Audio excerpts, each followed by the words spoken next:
1. This is a long time ago, late 90s. When I was 19, I moved from Oregon to Florida to be with my boyfriend at the time. Don't ever do that. I was thinking white sand beaches and Mickey Mouse, but instead got the swamp, bugs, and dirt roads. It was a huge shock to the system. We lived in this dinky little town called Hawthorne just outside Gainesville. Don't ever go there. Very small, 1 stoplight and 4 stores. Dollar General, Steve's Market, Eckerd's Pharmacy, and Sonny's BBQ. Whoopee. Anyway, I got a job at the now defunct Eckerd's in the middle of town. It was next to the grocery store, so everyone shopped there. After about 3 months or so of working there, I walked in to start my shift one day, when the manager pulled me into his office. Laid out on his desk was about 30 to 40 open letters, all addressed by hand to me. "Do you know this person?" My manager asked. "No." "Read one." So I picked the cheerful yellow one. Inside were 2 handwritten letters, and a magazine cut out of a woman with long blonde hair, just like me. As the Eckerd manager watched on, I read the letter. I skipped around a lot out of confusion, desperately trying to find out why I'm in this room. From what I read, it was mostly someone imagining what spending time with me would be like. A lot of it was sexual in nature. There were descriptions and comments about my hair, washing it, smelling it, and something about the moonlight. A few sentences were highlighted, others were underlined. My first thought was, am I getting fired? "Do you know this David Elrod? Hair?" I said yes, I think so. The tall, lanky guy with thick glasses and frizzy, dark blonde hair. The regular who comes in a couple times a week to pick up Diet Coke and medication for his mom. Late 20s and obviously socially or mentally challenged. On rare occasions he would make small talk as I rang up his soda. Once or twice he would linger at my register or stare at me. But I figured he was just trying to adjust his eyes or had poor social cues. Harmless, compared to some of the other people I had met in Florida, so I didn't pay him any mind. Until that day in the Eckerd's office. I knew he wrote the letters because of a strange encounter 2 weeks earlier. While working, he came up behind me and caressed my hair. I had to remove it from his hands and he apologized. Weird. No harm, I went back to work. After telling my manager this, he informed me that the customer was going to be banned from the store, and I was being sent home while they worked out the details. What details? Confused, I went out of the store and drove home. Strange. 2 hours after I got home from my non-shift at work, there's a knock on my door. I look out the window and see what resembles a SWAT team. What the fuck? I saw men in tactical gear, with large weapons, 2 men dressed in suits, and several uniformed cops. In what seemed like slow motion at the time, I opened the door. A female officer holds up a few oddly familiar letters. "Can we come in and talk to you about these?" Realizing everyone in town has read the letters, I wanted to pass the fuck out. I don't even know the guy. We have a seat on my couch, and she begins to speak. Out of the corner of my eye, I see my boyfriend shooting me dirty looks from the bedroom. The female officer mentions getting the letters from Eckerd's and attempting to issue a trespassing notice. They wanted to speak to him directly, she says, because her whole department is aware of David. The officers confronted him at his residence and attempted to invoke the trespassing notice from Eckerd's store. Apparently, he was not happy about this. He insisted for over 45 minutes how this was all a big mistake, and I wanted to talk to him. He was so combative and persistent. They decided to pursue stalking charges. Stalking charges. She continues, "You need to be aware that David killed and partially dismembered his mother when he was 12 years old. He was released from a juvenile psychiatric facility less than 4 years ago. Diet Coke. We found disturbing materials at his home, she continued. "We believe he's been stalking you." My mind kept wondering. It's my mom's favorite drink. David was arrested the next day for stalking after he was found in the Eckerd's parking lot. But the last official word was he went back to the psychiatric hospital, at least temporarily. I didn't have the chance to read the letters in full before they were entered into some vault of evidence, nor did they explain what they found at his house. So I never had the complete picture of what was happening. My boyfriend at the time was a huge dick about the whole thing, so I moved back to Oregon a week later. Besides, who wants to hang around when Norman Bates is fixated on you? 2. When I first went to college, I joined a Facebook group for World of Warcraft players in Massachusetts. None of my friends were really into the game. I'm a girl. Girls don't play games. And I wanted to find other people to play with. Got a message from some guy named Chris, a typical nerdy-looking dude. Sorry to stereotype. Glasses, very short hair, almost bald. Probably a little under 300 pounds. He started liking all of my Facebook photos, and commenting flirty yet creepy stuff on my profile pics like, "What a cutie. I'd love to cuddle with you," etc.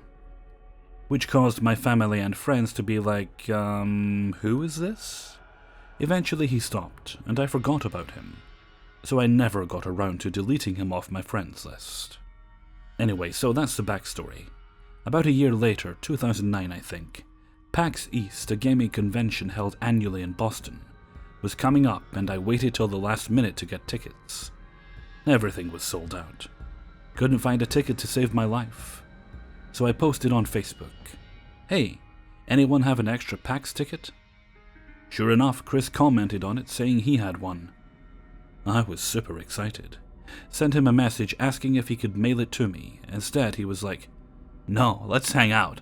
I'll take you to dinner and I'll give it to you then." Now, for some reason, I didn't consider any meeting stranger from the internet precautions. I was so desperate to go to this convention that I was like, fuck it. I gave my friends a guy's name, phone number, and Facebook, just in case something went wrong. And I made sure the place he took me to for dinner was close by. So that Friday he picked me up at my dorm. When I walked out, he got out of the car and hugged me and opened the door for me. Which is fine. I can dig that, I guess. It wasn't until we were waiting in line to get food, we went to a burrito place, when he puts his arm around me. And I was just like, and didn't know how to react. I am a total socially awkward penguin, more often than not. Suddenly, Chris puts his arm down, turns to the guy behind us and yells, "What do you think you're doing? Are you looking at this girl's ass? This is my girlfriend, not yours." And then slapped my ass. I was fucking horror-struck, but I still hadn't received the stupid ticket. I could tell this guy wasn't a crazy serial killer, just a very lonely man. I apologized to the guy behind us and told Chris not to slap my ass ever again, and that I wasn't his girlfriend. After we ate, on the ride home, we almost got into a car accident. For some reason, I almost feel like it was on purpose. I could be totally wrong, but something seemed off. And I was so ready to be rid of this guy. Yes, I am going to hell, deal with it. By this point, I had the ticket in my purse. Suddenly, his hand is on my leg at a red light. What the fuck? I looked at him and was like, "Please don't touch me. We are not romantically involved." When we got to my dorm, he was like, "I brought some DVDs. Do you want to cuddle and watch some of them?" I said, "No, sorry, I have homework. Goodbye." Opened the car door. "But wait, please, let me come in." Again, I said, "No, sorry, I really need to get some stuff done." "Well, okay, I'll come in and help you." Then he starts parking the car. Eventually, I just jumped out of the car and ran up to my dorm, closing the door behind me, running into my friend's room, which was adjacent to the front door of the building, closing that door behind me, locking it, and curling into the fetal position on their futon. The guy texted me several times over the next week.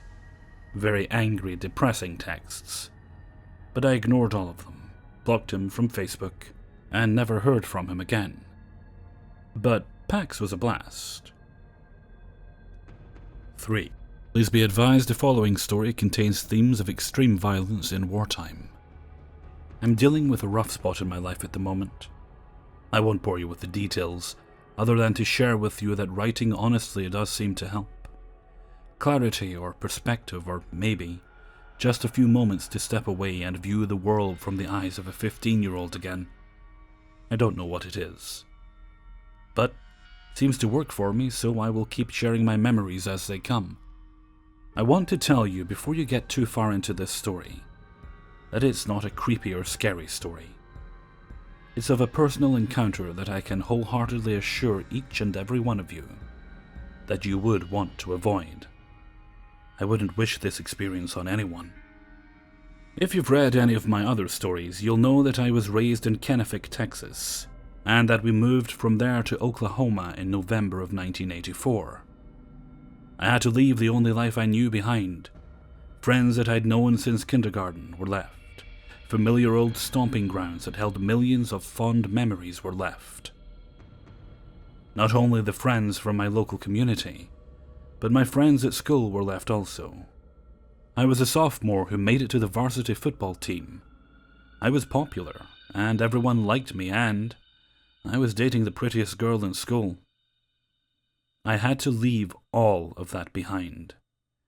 Thanksgiving, Christmas, New Year's Eve, and especially Valentine's Day were completely horrible, and found me miserable in my new home. Looking back now, I can say with conviction that this was one of the worst times of my life. Except for the story I'm about to share with you. I went from a school that had about 400 students in my graduating class to one near Marlow, Oklahoma that had 20, including me. I seemed to be the only boy there wearing tennis shoes instead of ropers. I was immediately drafted into both the wrestling team and as a guard on the football team. I can remember my first big hit in my first game. I remember thinking that these Oklahoma farm boys were tougher than they looked. They hurt too. I attended a school that had students from kindergarten age to seniors in a single set of buildings. It wasn't uncommon to eat lunch across a table from a third grader, or to walk into a bathroom with urinals that hit me at knee level. This new school was much more lax than Dayton had been. Gum was allowed in classes, as were soft drinks. Something that truly shocked me was that most of the other boys dipped Skol or Copenhagen. While it wasn't actually allowed, it wasn't considered worthy of punishment either. I was put into the agriculture class. My first experience with that was to go to a neighboring farm to band sheep.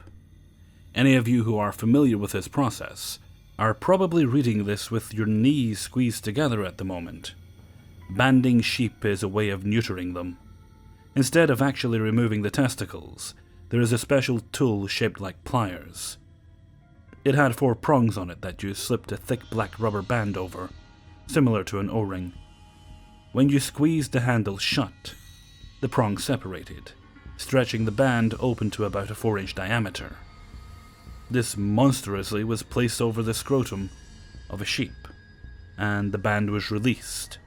It snapped back to its original shape, and effectively cut the circulation off to the scrotum. After a while, it simply dried up and fell off. I had sympathy pains for the next 2 days. But then I got to go to hog cutting with the class about a month later, and decided that the banding wasn't so bad after all. Heather and I kept in touch. Through a 1-hour phone call on weekends, usually on Sunday night. We did this for about a year before one or the other of us would have other plans, and our calls slowed to once a month, and then once every other month. We were diligent about writing letters though, and somehow we've managed to keep in touch since 1984. We are still part of each other's lives from a distance. Email has made this even easier in recent years. We each found our next loves with more than a little guilt.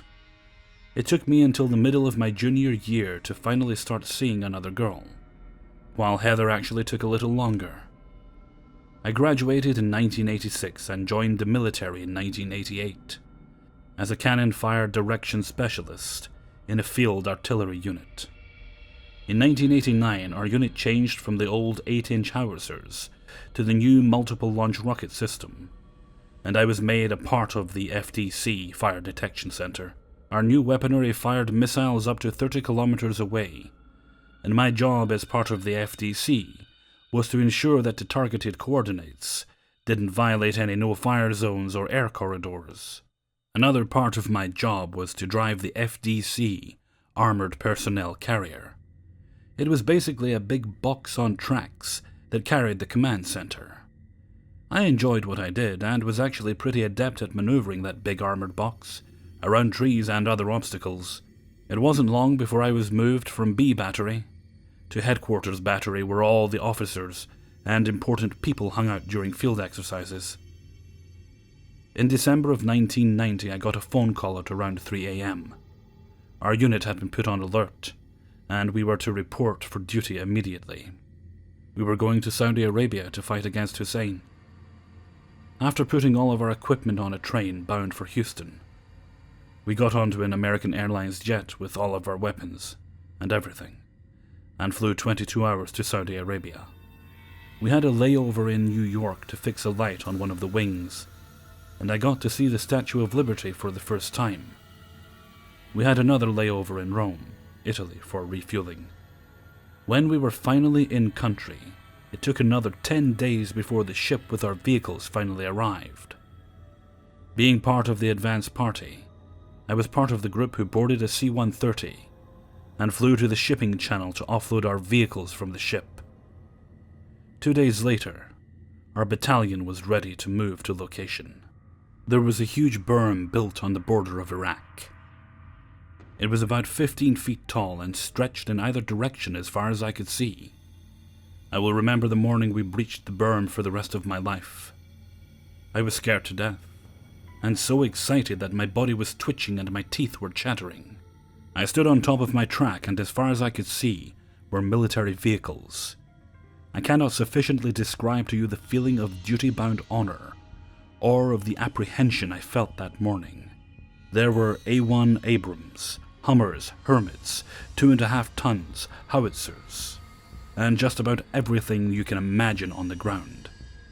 Flying around in the air were gunships, and the spectacular A-10 Warthogs, and a plethora of other aircraft that I couldn't identify. I felt like my heart was going to burst at any moment. Every so often the radios would announce the countdown. Tension and apprehension grew with each announcement. We had no idea what was waiting for us on the other side of that berm. At the 2-minute warning, someone in a big heavy equipment mover, about half a mile down from us, started honking his horn. 2 short blasts and 1 long blast, 2 short blasts and a long blast.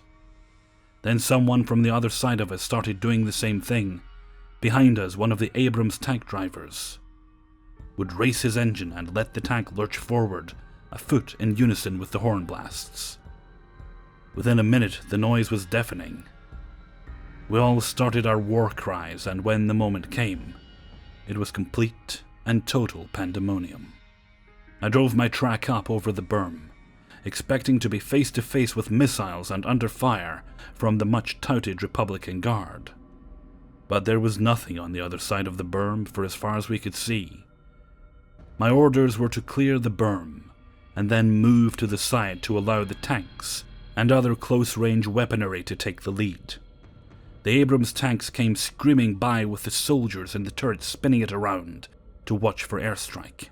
Our MLRS unit was the longest-reaching munitions at that time, so we had to wait for the others to engage and identify enemy locations. After a specific target location was identified, we would receive orders to fire along with grid coordinates.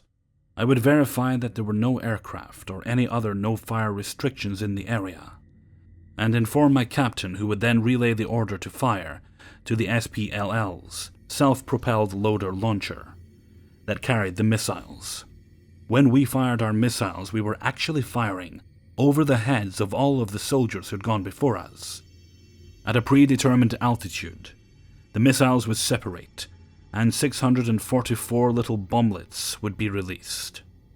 The little bomblets were shaped charges that could penetrate over an inch of steel. Each launcher carried a total of 12 missiles, and we had 27 launchers in our battalion. The Iraqis coined our munitions as steel rain, due to the immense damage that was done by a barrage.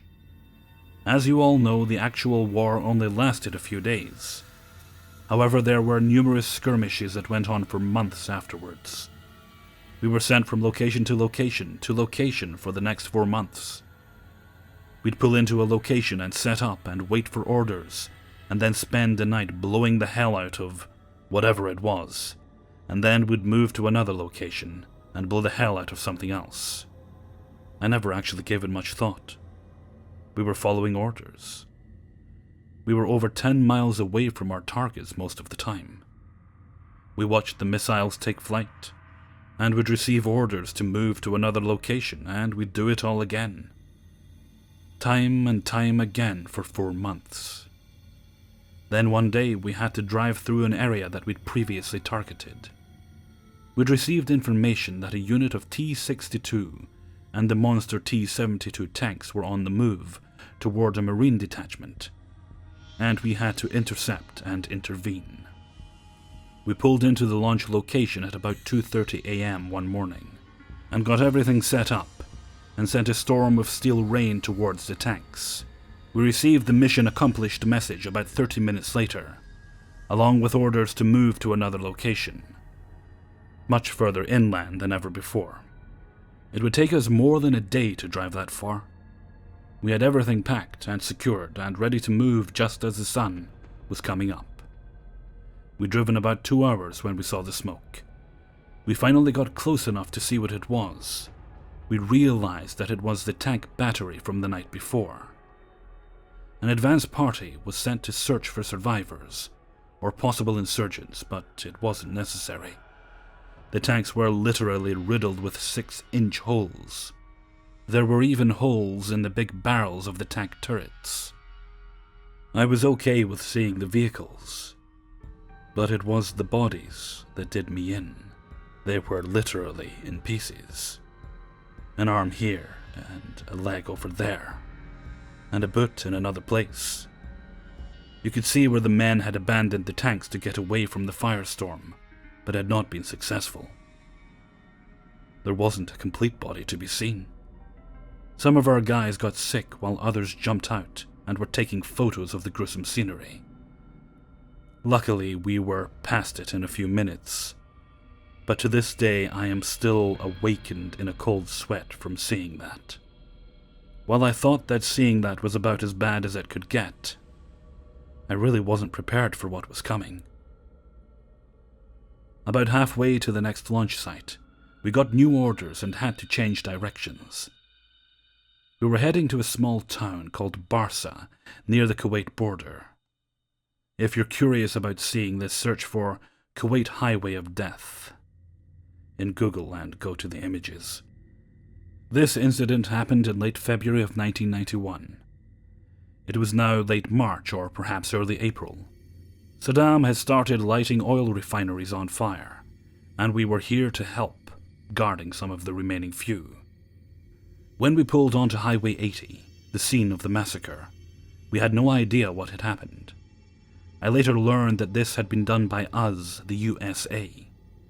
The Marines had blocked the road with mines and then bombed the end of the huge convoy of tanks and armored vehicles carrying Iraqi soldiers. After the convoy had stalled, the next 8 or 10 hours was spent with airstrike after airstrike, effectively decimating the entire convoy. The estimated body count was as high as 10,000 people. In order to make the highway serviceable again, bulldozers had basically pushed everything from the road: tanks, armored vehicles, cars, trucks, and bodies. They just went through and bulldozed a path through the middle of about a mile of blown-up vehicles with a big bulldozer blade and pushed everything to one side or another.